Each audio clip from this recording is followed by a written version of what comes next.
Hello, मी सायली तुमचे स्वागत करते पुन्हा एकदा नवीन व्हिडिओमध्ये. कशा आहात सगळे? मस्त रहा, स्वस्त रहा. आजचा दिवस तुम्हाला खूप चांगला जाओ. मागील व्हिडिओमध्ये आपण पाहिलेलो होतो, आम्ही आलो होतो जेजुरीला. जेजूर हे पुण्यापासून जवळच असं ठिकाण आहे आणि हे आमचं कुलदैवत आहे. त्यामुळे आम्ही दरवर्षी जेजुरीला दर्शनासाठी येतोच. आणि हा जो आठवडा आहे त्या आठवड्यामध्ये खूप गर्दी होते. पाहू शकता तुम्ही, लवकरच जी आहे ना देवाची यात्रा येणार आहे, त्यामुळे इथे गर्दी जाणवत आहे. त्याचप्रमाणे लग्न सीझन असल्यामुळे म्हणजे लग्नसराई असल्यामुळे इथे जी आहे ना गर्दी जाणवते. नवीन लग्न झालेले जोडपे इथे दर्शनासाठी येतात. जेजुरीचा खंडोबा हा आमचा कुलदैवत आहे, त्यामुळे आम्ही दरवर्षी जेजुरीला येतोच. आणि इथे पाहू शकता तुम्ही, अशा प्रकारे बेल भंडारा उधळला जातो. आणि दर्शन घेऊन झाल्यानंतर जे आहे आम्ही इथं खाली आलेलो होतो, कारण आम्हाला आता पुढील दर्शनासाठी जायचं होतं. लवकरात लवकर दर्शन घेतलं आणि इथं आम्हाला आरतीही मिळाली. त्यानंतर जे आहे ना आम्ही प्रसाद वगैरे घेतला आणि आम्ही खाली आलो. जेजुरीचं दर्शन घेतल्यानंतर आम्ही आलो होतो क्षेत्र यमाई येथे. तर ही जी आहे ना शिवरी येथील यमाई आहे, जेजुरीपासूनच जवळच आहे. तर ही आमची कुलदेवी आहे. म्हणून आम्ही जेव्हा जेजुरीला येतो तेव्हा आम्ही यमाई देवीचं दर्शन घेण्यासाठी नक्कीच येतो. इथे जे आहे ना ओटी भरतो दरवर्षीप्रमाणे. पाहू शकता तुम्ही, ही आहे यमाई देवी. देवीचं दर्शन घेतलं आणि छानसं असं आम्हाला दर्शन जातलं, कारण इथे गर्दी खूप कमी होती. आणि हे मंदिर ना खूप सुंदर आहे पाहण्यासारखं. ही खूप जुनं मंदिर आहे आणि सध्या त्याचं आता रिडेव्हलपमेंटचं काम चालू आहे. परंतु हे मंदिर आहे ना खूप पाहण्यासारखं आहे. त्या मंदिरामध्ये आम्ही खूप वेळा आलेलो आहे. आणि जसजसं आम्ही आता पाहतोय की ह्या मंदिरामध्ये खूप सारी रिडेव्हलपमेंट होत आहे. म्हणजे मंदिर जे आहे थोडक्यात खूप आता सुंदर बनवण्यात येत आहे. परंतु जो मूळ गाभारा आहे तो तसाच ठेवलेला आहे. त्याचं जे आहे त्यांनी कन्स्ट्रक्शन केलेलं आहे. हे मंदिरही खूप सुंदर आणि पाहण्यासारखं आहे. तुम्ही जेजुरीला येणार असाल तर हायवेवरूनच तुम्हाला हे मंदिर दिसेल. खूप सुंदर मंदिर आहे. त्यानंतर आम्ही जे आहे ना पुढच्या प्रवासासाठी निघालो. छानसा असा मस्त निसर्गाचा आनंद घेत आम्ही निघालेलो होतो.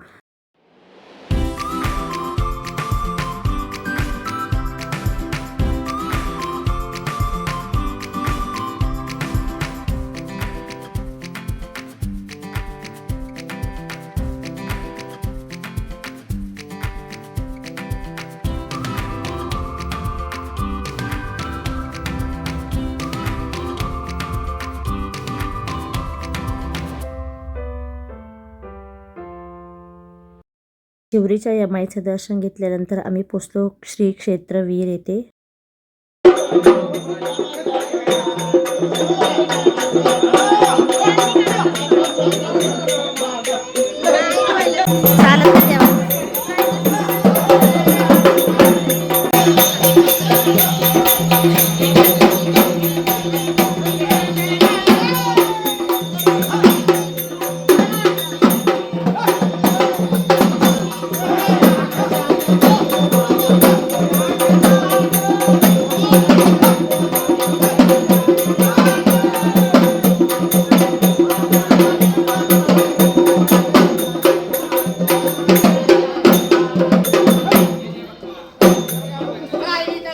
हे आहे श्री क्षेत्र वीर.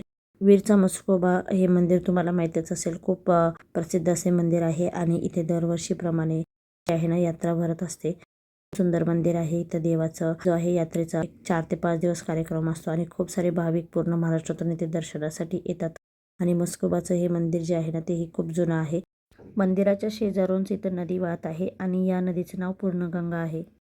उन्हाळ्यामध्ये ही नदी पूर्णपणे कोरडी असते, परंतु सध्या जे आहे ना पाणी सोडलेलं होतं त्यामुळे ही नदी भरून आणि ओसंडून वाहत आहे. इथे येणारे जे काही दर्शन आहे, भाविक भक्त आहेत ते इथं नदीमध्ये उतरून जे आहे ना दर्शन घेत होते आणि खूप त्यांना छान वाटत होतं. कारण कसं आहे, नेहमी जेव्हा आम्ही येतो ना तिथं पाणी नसतं. खूप दिवसांनी इथं पाणी सोडलं होतं, त्यामुळं मुलं इथं पाण्यामध्ये खूप एन्जॉय करत होती आणि सगळे लोक जे आहे ना पाण्यात उतरून जे आहे दर्शन घेत होती नदीचं. तुम्हाला मस्त इथं छानसा असा भाजीपाला मिळतो, कारण इथं शेतकरी लोक भाजीपाला घेऊन येतात. त्यामुळे तुम्हाला इथं फ्रेश असा भाजीपाला, त्याचप्रमाणे इथं तुम्हाला फळही मिळतात. खूप स्वस्त दरामध्ये तुम्हाला भाजीपाला मिळतो. त्यानंतर आम्ही सुंदर असा सनसेट एन्जॉय करत निघालो होतो परतीच्या प्रवासाला. आता मला जायचं होतं पुण्यामध्ये, म्हणजे आमच्या घरी पिंपरी चिंचवडला. तर साधारणतः आता हे 60 ते 70 किलोमीटरपेक्षा जास्त अंतर आहे जे पार करायचं आहे. आणि सूर्यास्त एन्जॉय करत आम्ही निघालेलो होतो. हा सूर्यास्त असा खूप दिवसांनी आम्ही पाहिलेला होता. आता काय होतं धावपळीच्या युगामध्ये माझं पण वर्क फ्रॉम होम आहे, यांचं वर्क फ्रॉम ऑफिस आहे, त्यामुळं जास्त बघणं हे खूपच कमी झालेलं आहे. त्यामुळं मस्त असं एन्जॉय करता आम्ही निघालो होतो गावामधून आणि मग आम्ही हायवेला आल्यानंतर एका ठिकाणी जयना इथं जेवणासाठी थांबलेलो होतो. पण आता आम्हाला उशीर झालेला होता, साधारणतः आम्हाला घरी जायला 10 वाजणार होते, म्हणून आम्ही इथे एक हॉटेल होतं तिथं थांबलेलो होतं. मुलं इथे जयना खेळत होती, शिवांश त्यांचं खेळणं चाललेलं होतं. या हॉटेलचं नाव होतं मयूर गार्डन. इथे थांबलेलो होतो आम्ही हायवेला सासवडमध्ये. इथं छानसं असं मस्त असं जेवण एन्जॉय केलं आणि परत आम्ही पुढच्या प्रवासाला निघालो. तर असा हा आजचा व्हिडिओ तुम्हाला कसा वाटला ते कमेंट्स करून नक्की सांगा. आणि तुम्ही जर आपल्या चॅनलला नवीन असाल ना तर नक्की सबस्क्राईब करा, लाईक करा, शेअर करा. छोटी छानशी अशी कमेंटही नक्की करा. आणि तुम्ही हा आपला व्हिडिओ कुठून पाहताय, म्हणजे कुठल्या शहरातून आणि महाराष्ट्रातल्या कुठल्या भागातून पाहता, कमेंट्स करून नक्की सांगा. चला तर मग भेटूया नेक्स्ट व्हिडिओमध्ये. आजचा हा व्हिडिओ कसा वाटला ते कमेंट्स करून नक्की सांगा. Bye bye. Thank you so much.